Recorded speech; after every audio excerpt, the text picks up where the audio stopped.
Hello, my name is MariaJose Bosanko, and I will be guest lecturing today, and I'll be speaking to you about language screening and assessment. So first of all, tests can be categorized into two major groups. We have norm reference assessment and criterion reference assessments. And these two types differ in their intended purposes, the way in which the content is selected, and the scoring process, which defines how the test results must be interpreted. The major reason for using norm reference assessments is to classify students. These assessments are designed to highlight achievement differences between and among students to produce a dependable rank order of students across a continuum of achievement. With norm reference assessments, a representative group of students is given the test prior to its availability to the public. And the scores of the students who are given the assessment after publication are then compared to those in the norm group. For example, if a student receives a percentile rank score on the total test of 34, this means that they performed as well or better than 34% of the students in the norm group. And now we'll take a look at a bell curve. And so a norm reference assessment allows us to fit scores into these predetermined distributions, commonly referred to as the bell curve.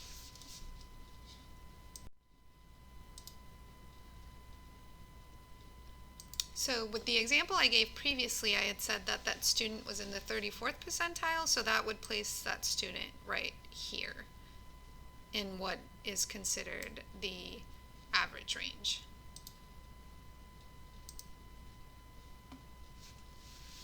So for most common norm reference standardized tests, the number of people tested is so large that the scores of the people taking it form this bell-shaped curve, or what's called a normal curve, or also a normal distribution when it's plotted on a graph. So it allows us to measure performance against others of the same age by taking the raw scores, and then we translate them into these standard scores or scaled scores and percent. Criterion-referenced, on the other hand, ascertain where the students fall on a ranking. A criteria-referenced instrument determines pretty much what a student can do and what they know, not how they compare to others. And criterion-based assessments report how well students are doing relative to a predetermined performance level on a specified set of goals or outcomes. It could be, for example, is the student producing at least 200 different words? Both the norm reference and the criterion reference tests can be standardized, and standardized tests use uniform procedures for administration and scoring, and this is in order to ascertain that the results from different people are comparable. This means that the comparison of student scores is possible. Thus, it can be assumed that two students who receive the identical scores on the same standardized assessments demonstrate corresponding levels of performance. So it allows them to actually be comparable, and we'll talk a little bit more about that as the lecture continues when we get into actual assessments. So the first step when there is a language concern is to screen a child for a language, and I focus mostly on child language, and so when I'm talking about language in this presentation, I'm mostly referring to school-aged kids and preschool. So let's say 2 years old and above is usually what I work with, and is usually when language screeners are used. For any child younger than that, it really encompasses more play-related things, or, are they responding to sound? Are they responding to voices? Are they making appropriate eye contact when you talk to them? So we're looking at things that are related to language, but not the language itself specifically. So language screeners are supposed to be brief and effective tools to help us identify children who should be referred for further testing. So a language screener doesn't actually tell us whether a child has a language disorder or delay. It kind of just raises some flags based on how the child performs on the language screener. So as screeners, administration should require, so they're brief, they take about 15 minutes. They require minimal effort on both the part of the administrator and the child, so it's not this long, laborious process, hopefully. And screening for a language impairment can take various formats, so it includes direct assessment through norm-referenced or criterion-referenced instruments. It can be informal testing, observation, caregiver and teacher reports. There's some developmental checklists. That is something that is borrowed from health. So when a child shows up at a pediatrician's office, they're supposed to do these developmental checklists and see how the child is progressing towards them. Or it can be a combination of any of these materials. And referral for further assessment is thought to be the most significant step in the process of determining a child's eligibility for intervention and services. So when it comes to screening, it's okay if we have a large number of children failing or not passing the screening, because as I mentioned previously, it doesn't have a diagnostic purpose yet. And another thing about language screeners is that they should be culturally and linguistically appropriate. Here are some examples of language screeners that are commonly used, and this is by no means an exhaustive list, because now you can find screeners on sites like Teachers Pay Teachers. There's apps that screen languages, and some of these screeners also include articulation screeners, and some of these screeners are also available in other language. And so when I said that we could take some liberties with screening, it kind of means that you can use a broad combination of tools, but I don't know necessarily that it's appropriate for anyone to be coming up with their own language screener and selling it to you online, because we want to know what they're basing the criteria that they're using for the screening on. Here's an example of a screener, and it's the Diagnostic Evaluation of Language Variation Language Screener. And you can see here, so the Part 1 language variation status, this is just how we score it. So you administer items, then you put the child's score on based on their age, and then it gives you the criterion score. So this is the number, so say a 5-year-old. So they need a score of 9 or a score of 7 to pass, or to be at or above the criterion score. So if the child gets a score of 9, then we circle they're at or above criteria, and there's no need to get any further information on their language ability. Now, if the child here, for example, the criterion score here is 7, and the child gets a 5, we would classify that child as being below criteria, and we would probably recommend further assessment of their language. And down here, this is how you end up scoring this particular screener, is you say that the child is at the lowest risk for a disorder, so it's on a continuum from lowest to the highest risk. And again, the way it's worded like this is because we're not, at this point, we're not diagnosing the child. We're just saying that there's a risk there. Well, if there is a risk. So what happens next after a child doesn't meet the pass criteria on a screener? Then a full evaluation is recommended, and there are several components to an evaluation, and the steps that are bolded here, so these here, are key to a language evaluation. These other ones that are not bolded are used depending on age and if there's concerns in those areas, but you're always going to try to address. So you're going to address articulation, voice, and fluency, even if you're not assessing that, and I'll give some examples of that as we move along in the presentation. So the first step is to conduct an interview, and during the interview process you'll collect information about existing concerns and also birth and developmental history, medical history, family social history, and educational therapeutic history. And we'll use a lot of this information to kind of determine what assessments we'll use and what areas need to be assessed. And if we don't actually find out what the concerns are, because there are instances where mass screenings do happen in certain early childhood centers, maybe Head Starts. I don't think, so the public schools here in Baton Rouge don't do mass screenings. There has to be a concern for a child to be screened. But in Europe, it's very common that any child that's from birth to 5 years old that walks into a doctor's office actually gets a language screener. So they have more of universal screening. So that would be one case where we might identify a child when they haven't been actually referred specifically for language issues to have a screening or an assessment. And we're always going to perform an audiological screening, and not necessarily us as speech therapists have to do it. It depends on what kind of environment you're working in. So if there's an audiologist, so in the school district we have an audiologist, but we only have one. So she really focuses on doing the actual hearing assessments, and the screening is kind of left up to speech therapists. So I borrow an audiometer and I have it at my school site, and before I screen a child, if there's no record in the permanent file of them having passed a hearing screening within the last year, then I will administer an audiological screening. And just like the language screening, it's very brief, not in depth. And so if they pass the language screening, there's no further concerns. If they fail, then you should refer the child for an audiological assessment. And so we do need to know and have awareness of potential hearing loss and its implications, and the knowledge of appropriate screening techniques, because these can make a difference between an appropriate or inappropriate referral, as well as the difference between correct or incorrect diagnosis and subsequent treatment.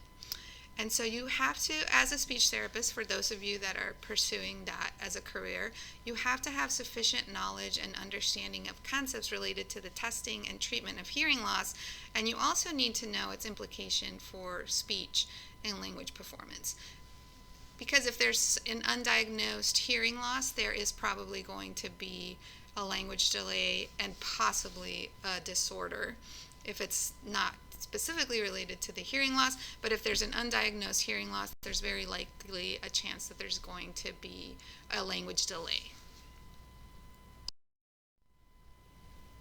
So we're also going to perform an oral-peripheral examination as an assessment of the anatomical and functional integrity of the structures. And so you're going to do this all the time, and it can be informal. So some of it can be, visual. Is the face symmetrical? You ask the child to open their mouth, to stick out their tongue, to do various movements. And so that's kind of an informal assessment, but you still need to address it. You can't say, oh, I'm doing language, so I don't need to know what's happening inside their mouth. And so just make sure that you know it's an essential part of a complete speech, language, and a swallowing evaluation, obviously. And how in-depth the assessment depends on age, the etiology, and the nature of the concern.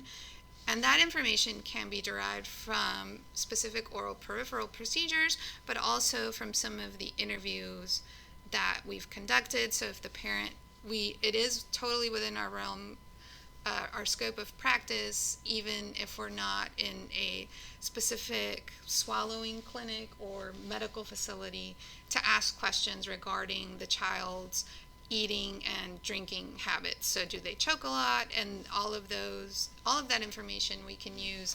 If we're not doing assessments, we can refer the parents or the caregivers to people that can help them with those concerns.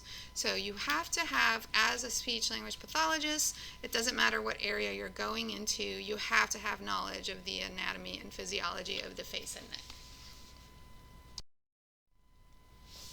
The next step is a language sample. So language sampling is one of the most common methods of assessing language form, and that includes our phonology, syntax, and morphology, and our content, semantics, and our use, pragmatics.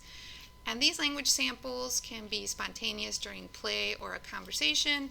Now, if you have a child that is reticent or that is shy or less verbal, you can have more structured activities. You can use a story retelling. So usually what I do is we tell a child a story, we ask them to retell us the story, and then we might give them a story to tell us from scratch. You can also use scripts or props.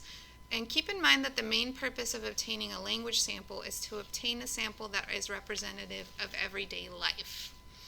And a good representative sample should contain between 50 and 100 utterances. And when eliciting the sample, it's important for the clinician to avoid having the child label objects in their environment or asking predominantly yes or no questions, because that's not really giving us a truthful picture of how the child interacts in their daily life. And you may do specific analysis of the language sample if it's required, things like the type token ratio, so the number of different words that they're using. You can do the mean length of utterance in words, the mean length of utterance in morphemes. You can do developmental sentence scoring. You can examine it for their clause density or their use of subordinate clauses. So there's a lot of purposes to a language sample. Most of the time, if there's not issues coming up in the public schools during the language sample, it's more a measure of socialness and then a story retelling. So if a child has a difficulty telling you, what they did this weekend, or you tell them a story and they have difficulty telling you about it, then you can be more sure that you're on the right track performing a full assessment. So the full language assessment. Standardized testing is often viewed as the most critical component of the evaluation. And if you work in the public schools, you really can't get a kid any services if you haven't performed a standardized test. And the standardization ensures that the tests are unbiased and consistent as possible in administration and scoring, so that the children's scores can be accurately compared to one another. However, keep in mind that standardized tests are not without limitations. Though many tests purport to provide a general overview of a child's level of linguistic functioning, not all areas of communication and language are always tested. So let's look at our points here. So we talked about that they can be norm or criterion reference. They're viewed as the most critical part, and you should choose an appropriate assessment, and that can be based on the concerns that you have from a parent, caregiver, or teacher that you got during the interview. And choosing an appropriate assessment also includes that it should be culturally and linguistically appropriate.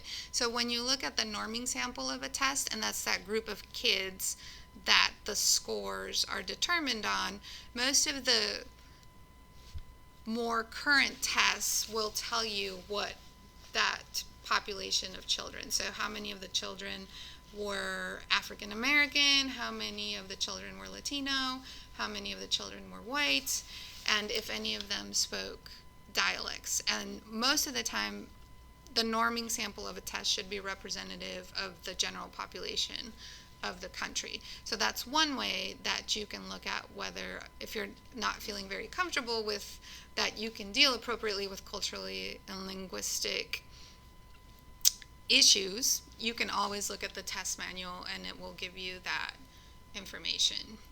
And so when administering a standardized assessment, for it to be standardized, you have to meet the examiner qualifications. And the qualifications are also listed in the manual, so they tell you, each test will tell you who it is appropriate to administer this test. So we have speech-language pathologists, we have school psychologists, we have special educators, diagnosticians, paraprofessionals. Some say it can be someone that's just been trained in test administration, and etc. And you can get all this information again from the manual.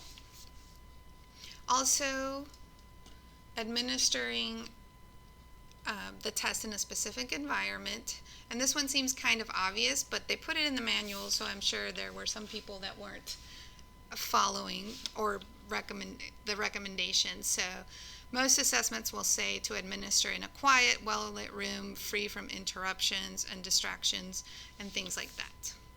Now we're going to talk about here accommodations and modifications, and sometimes people think that the terms accommodations and modifications are interchangeable, but they're not.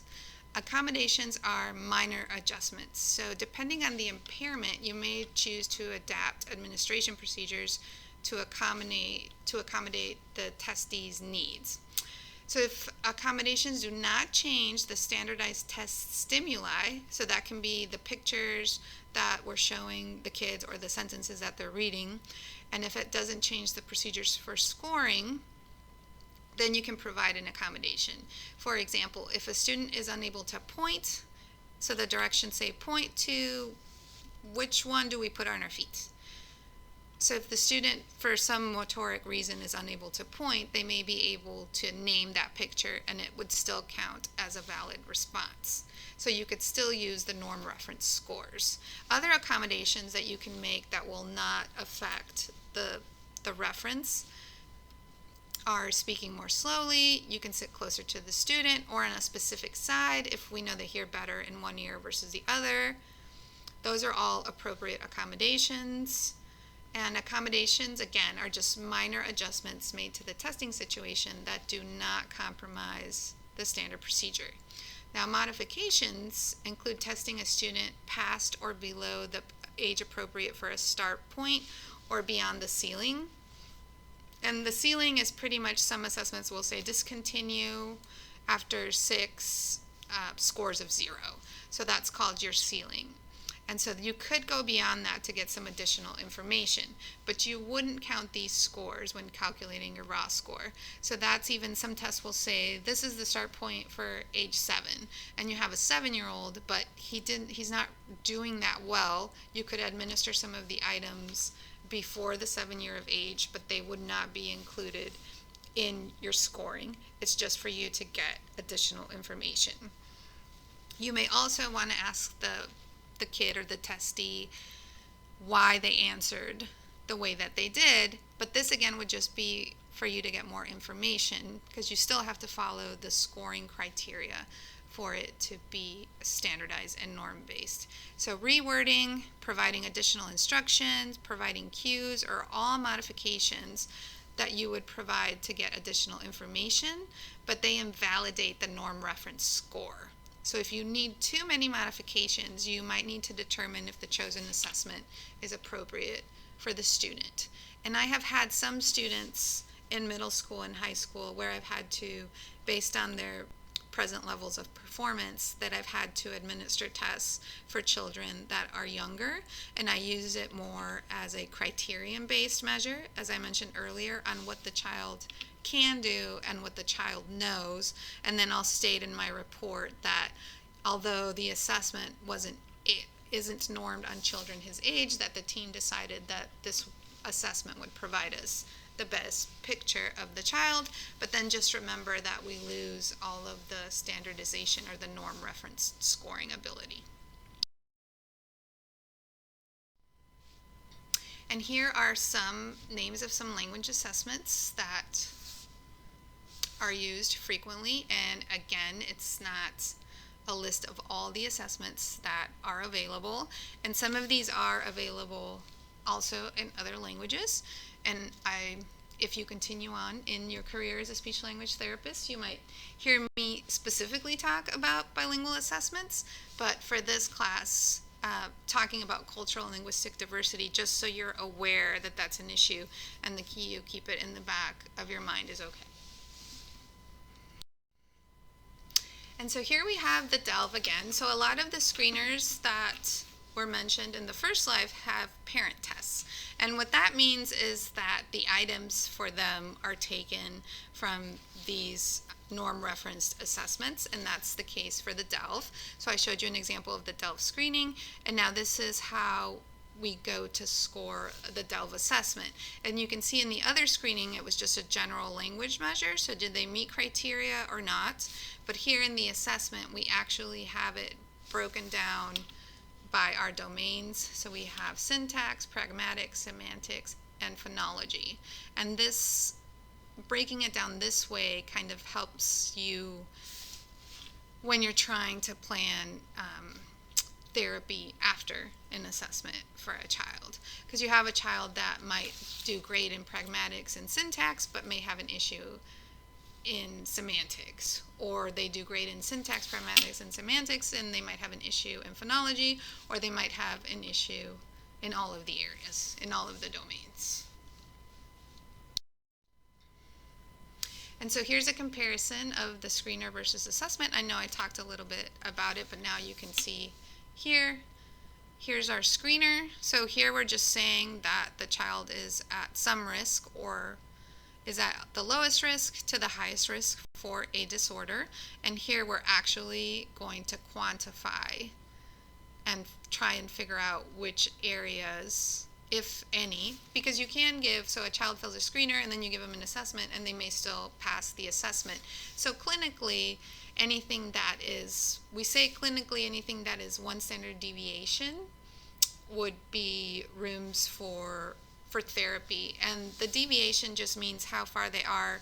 If we went back to that bell curve, you could see that the fattest part of the curve is where the majority of kids that have been given this assessment falls. So it's those kids on the edges or on the ends of the bell curve that we would be concerned about. And so the standard deviation is just how far they are, where their score falls from where the other kids fall. Most current assessments also have a section in their manuals on how to address or score culturally appropriate accommodations, probably with the exception of code switching. So some of the scoring accommodations that can be made are using alternate vocabulary. So frying pan versus skillet. So a child may live in a part of the country where they say skillet versus frying pan, so it wouldn't be appropriate to give them a bad score for using frying pan when they don't know what that means. Another example would be hat for cap. And then there's also dialectal articulation variations that you can accommodate for. So one example would be if a child produces bath for bath.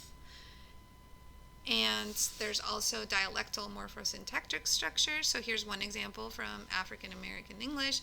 You can't sit nobody on there, and it's a completely appropriate morphosyntactic structure for that dialect. Now that doesn't mean that because you speak a dialect, you can't have a language issue.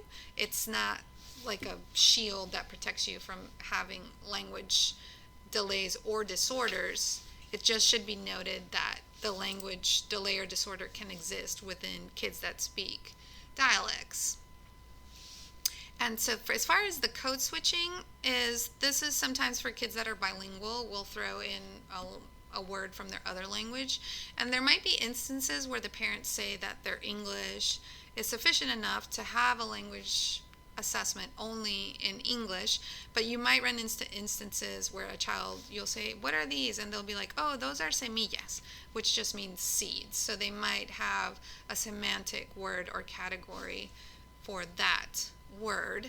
And if you're not familiar with their language, you would just make a note of it, and then when you're talking to the parents or the caregiver about what you heard, they might say, oh, that just means seeds. So then you wouldn't mark that as a wrong answer. And then here we have our extras, which I said